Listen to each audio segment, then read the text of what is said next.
여러분, 파워포인트 템플릿 썼는데 만들어 놓고 보니 완성도가 떨어지는 느낌 받은 적 있으세요? 그게 꼭 제 얘기였습니다. 제가 신입사원 때 프로젝트 발표를 할 때 선배들이 썼던 PPT 자료를 보고 거기에 글자만 바꿔 넣어 보려고 노력을 했었는데요. 이상하게 분명 좋은 템플릿을 참고했는데도 제가 만든 건 어딘가 좀 부족해 보이더라고요. 지금 돌이켜 생각해 보니 그때 제가 몰랐던 게 하나 있었어요. 바로 내용을 템플릿에 맞추면 망한다는 사실이에요. 오히려 템플릿은 도구니까 템플릿을 내용에 맞춰서 수정했었어야 되는데 말이죠. 여러분들 중에도 예전에 저와 아마 같은 분들이 계실 겁니다. 오늘은 어떻게 템플릿을 나에게 커스터마이징 할 수 있는지에 대해서 이야기해 보려고 합니다. 제가 PPT 수백 장을 따라해 보면서 깨달은 내용이니까 집중해서 한번 들어보시면 좋겠습니다. 왜 나는 템플릿을 써도 엉성하게 만들어지는가? 바로 이 세 가지를 적용하지 않아서 그렇습니다. 자, 지금부터 템플릿을 잘 훔치는 세 가지 스텝을 소개해 드리겠습니다. 그리고 오늘은 제가 실무용으로 직접 만든 템플릿으로 설명을 드립니다. 제안서, 기획서, 보고서 등 두루 사용 가능한 16대9 가로형과 인쇄, 웹포스터 등으로 활용할 수 있는 세로형 템플릿도 빵빵하게 넣어뒀으니까요. 영상 끝까지 보신 후에 오늘 소개해드린 템플릿으로 차별화된 결과물을 만들어 보실 분들은 고정 댓글 한번 보시고 활용해 보시면 좋겠습니다. 네, 다시 돌아가서 템플릿 활용하는 3단계에 대해서 설명드리겠습니다. 자, 먼저 1단계로 레이아웃을 훔치는 건데요. PPT를 빨리 완성하려면 레이아웃부터 훔치는 게 순서입니다. 제안서나 보고서 같은 거 PPT 보면 저거 템플릿 썼는지 티나는 경우들이 좀 있는데요. 몸에 안 맞는 옷을 입은 사람처럼 내용에 어울리지 않는 디자인을 쓰면 뭔가 엉성합니다.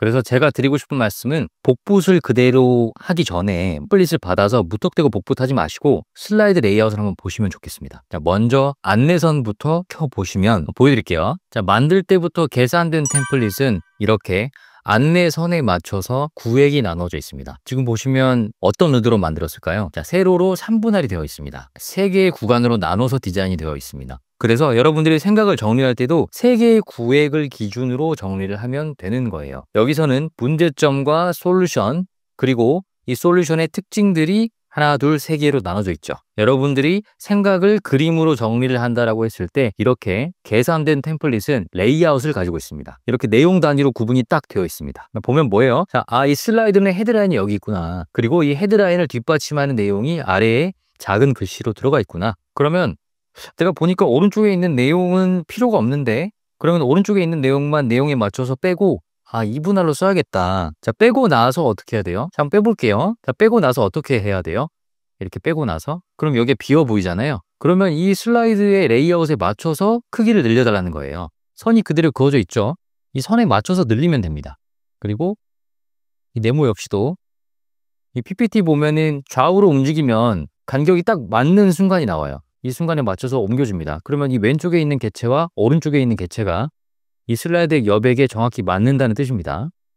그리고 이 화살표는 정확히 슬라이드의 가운데로 와야겠죠.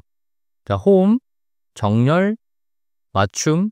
자, 가운데 맞춤하면 정확하게 슬라이드의 가운데로 오게 됩니다. 자, 이렇게 하면은 가운데가 너무 비어 보이잖아요. 네모를 늘려줘야겠죠. 자, 적당히 네모를 늘려줍니다.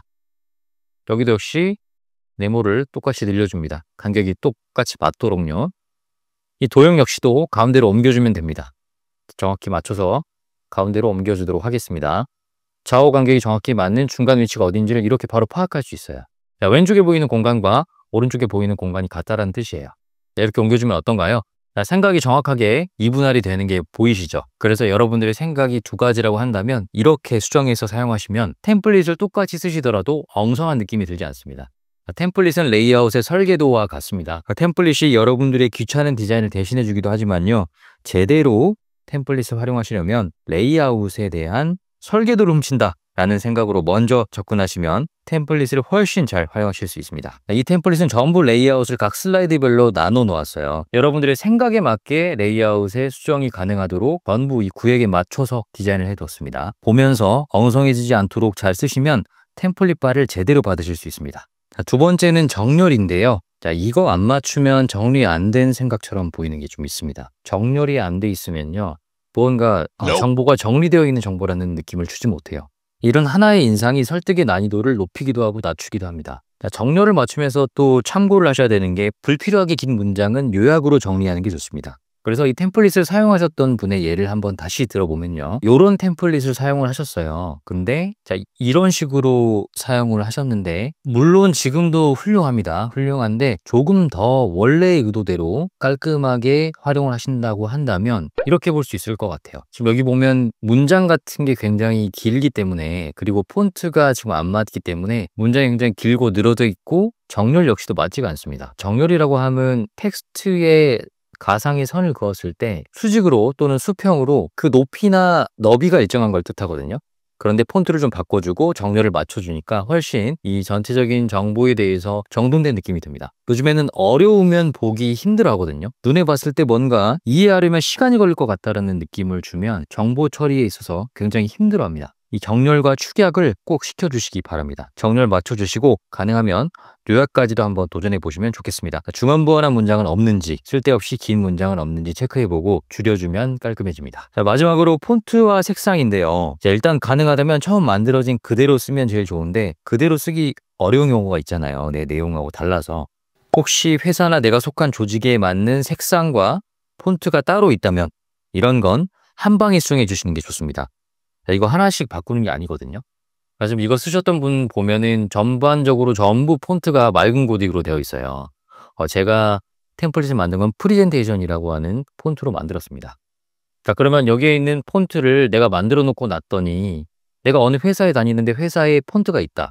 그러면 한 번에 바꾸는 게 맞습니다. 어떻게 바꾸느냐? 맥은요, 맥의 PPT를 쓰시는 분들은요, 서식의 글꼴 바꾸기라고 하는 메뉴가 있습니다. 보시면 바꾸기 전에 폰트를 클릭하시고요. 적용할 글꼴을 나에게 맞는 글꼴로 바꿔서 눌러주시면 글꼴이 한 번에 바뀌는 걸 볼 수 있습니다. 자, 슬라이드별로 전부 글꼴이 바뀌어 있는 걸 볼 수 있고요.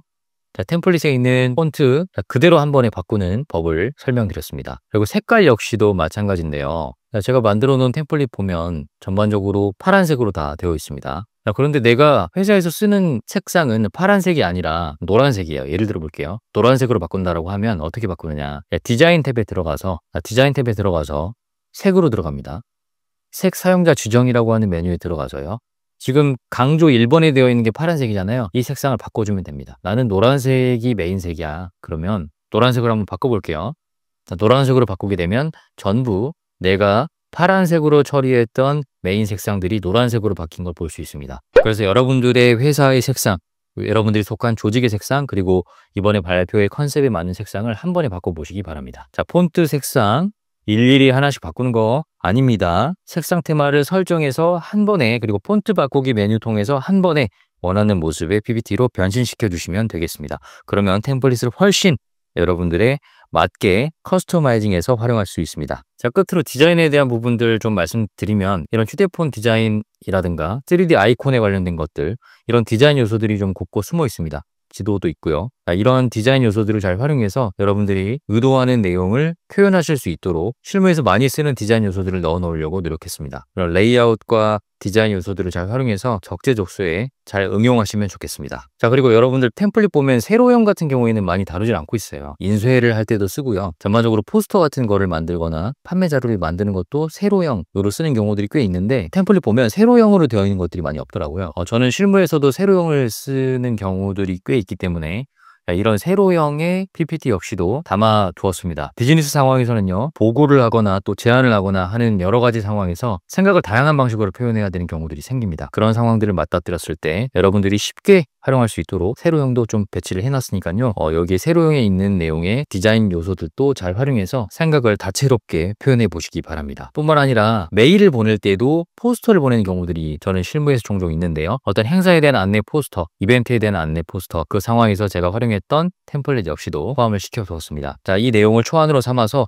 여러분들이 색상도 바꿔보시고 그대로 쓰셔도 전혀 손색이 없는 디자인으로 되어 있는데 여러분들이 커스터마이징 한다면 여러분들이 기업에 맞는, 조직에 맞는 내용으로 활용할 수 있습니다. 이런 웹 포스터 형식 초안 잡는 거 어렵게 느끼시는 분들 한번 템플릿 활용해 보시면 좋겠습니다. 전반적으로 다른 데서 보기 힘든 구성으로 되어 있고 또 이런 색상 구성 역시도 최근에 제가 실무에서 쓰는 최근에 통하는 색상들, 그리고 최근에 통하는 디자인으로 되어 있기 때문에 여러분들 충분히 활용도 높으실 거라고 생각을 합니다. 네, 그래서 첫 번째로 이런 16대 9 형식의 가로형 파일, 그리고 세로 형식의 세로로 만들어져 있는 인쇄형 PPT 파일, 그리고 이런 웹 포스터나 메일에 들어갈 수 있는 포스터형 이미지 파일도 담아 두었습니다. 출시 이벤트로 가장 먼저 구매해 주신 세 분과는 온라인 피드백을 함께 해보려고 합니다. 워라벨 템플릿을 가지고 원하시는 슬라이드 3장을 한번 같이 만들어보고 Q&A도 함께 해보려고 합니다. 관심 있으신 분들 고정 댓글 클릭해서 템플릿 내용 한번 확인해 보시면 좋겠습니다. 오늘 내용 요약 드리겠습니다. 첫 번째, 템플릿을 복붙하지 말고 구조, 즉 레이아웃을 훔쳐라. 두 번째, 정렬과 요약으로 정보 처리를 쉽게 만들어야 됩니다. 세 번째, 색상과 폰트는 일일이 하나하나 정리하는 게 아니고요, 한 번에 정리해서 시간을 단축하시기 바랍니다. 네 번째, 템플릿의 디자인 요소로 여러분들의 생각에 표현을 하는 것에 있어서 완성도를 높이시기 바랍니다. 자, 오늘도 긴 영상 봐주셔서 감사드리고요. 다음 영상에서 여러분의 진정한 워라벨을 끌어내는 내용과 함께 돌아오도록 하겠습니다. 감사합니다.